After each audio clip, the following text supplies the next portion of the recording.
এই মানুষটা গ্রামের এক সাধারণ কৃষক, না আছে বড় নাম, না আছে বড় সম্পদ, তবু তার বুকে আছে অগাধ ভক্তি ভগবানের প্রতি। কিন্তু সব ভক্তির পাশে থাকে না সমর্থন।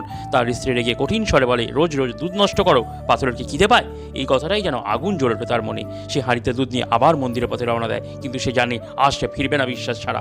কৃষক বসে পড়ে ধ্যানে, সময় গড়ায়, ভক্ত বসে থাকে।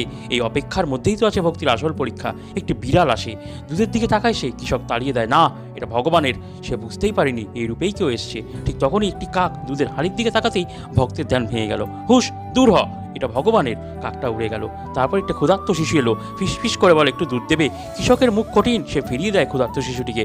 দিন গড়িয়ে সন্ধে, লোকজন ফিসফিস করে বলে পাগল হয়ে গেছে।